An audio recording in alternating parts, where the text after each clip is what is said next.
Visakha metro rail project కోసం ప్రతిపాదనలు కేంద్రానికి పంపడం జరిగిందని, ఆమోదం లభించగానే మొదటి దశ పనులు ప్రారంభమవుతాయని విశాఖ జిల్లా కలెక్టర్ ఎంఎన్ హరేంద్ర ప్రసాద్ స్పష్టం చేశారు. స్టీల్ ప్లాంట్ నుంచి కొమ్మాది వరకు తొలి దశ కింద చేపట్టే ప్రాజెక్టు వ్యయం 11,000 కోట్ల రూపాయలని, తదుపరి దశలో మరో 2 మార్గాల కోసం ప్రతిపాదనలు పంపించనున్నామని తెలిపారు. సింగిల్ యూజ్ ప్లాస్టిక్ నిషేధాన్ని జనవరి 1వ తేదీ నుంచి జిల్లాలో ఖచ్చితంగా అమలు చేయనున్నట్లు కలెక్టర్ స్పష్టం చేశారు. ఇందుకోసం జీవీఎంసీ పరిధిలో 45 రోజుల ప్రణాళికను సిద్ధం చేశామన్నారు. ఈ క్రమంలో మొదటి దశలో అవగాహన కల్పించి ప్లాస్టిక్ ను ప్రత్యామ్నాయాలను ప్రజల్లోకి తీసుకువెళ్తామన్నారు. టూరిజం పరంగా కూడా జిల్లాను ముందుకు తీసుకువెళ్తున్నామని, గతంలో మంజూరైన టూరిజం హోటల్స్ నిర్మాణ పనులు త్వరలోనే ప్రారంభమవుతాయని కలెక్టర్ తెలియజేశారు.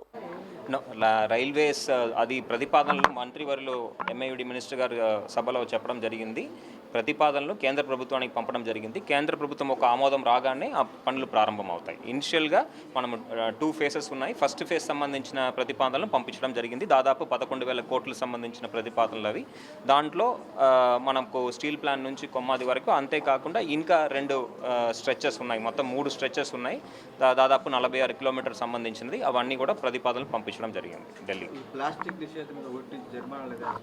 అవును, yeah say no to plastic అని ఎకో వైజాగ్లో భాగంగా మనము జనవరి 1 నుంచి ఈ ప్లాస్టిక్ నిషేధ, సింగిల్ యూస్ ప్లాస్టిక్ నిషేధ మీద మనము దృష్టి సాధించడం జరిగింది.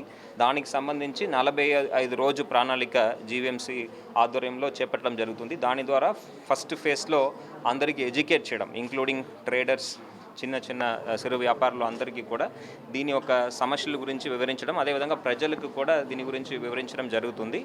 తర్వాత దీనికి ఆల్టర్నేటివ్స్, ఇప్పుడు ఈ ప్లాస్టిక్ మనం వద్దంటున్నాము, ఏవి మనం వాడుకోవచ్చు, అది ఎక్కడ మనము సోర్స్ చేసుకోవచ్చు, దాని గురించి కూడా ట్రేడర్స్కి, అదేవిధంగా ఈ ప్రెసెంట్ ప్లాస్టిక్ తయారు చేసిన వాళ్ళు కూడా ఇబ్బంది పడతారు కాబట్టి వాళ్ళతో కూడా మాట్లాడి ఏ విధంగా ఆల్టర్నేటివ్స్ అరేంజ్ చేయవచ్చు అనేది కూడా మనము ప్లాన్ చేస్తున్నాము.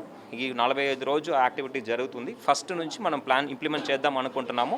ఆ 45 రోజు తర్వాత అప్పుడు ఉన్న వాతావరణాన్ని బట్టి, సిచ్యువేషన్ బట్టి, if required we will extend some time, otherwise ఇమీడియట్గా మనము ఇంప్లిమెంట్ చేయడం జరుగుతుంది.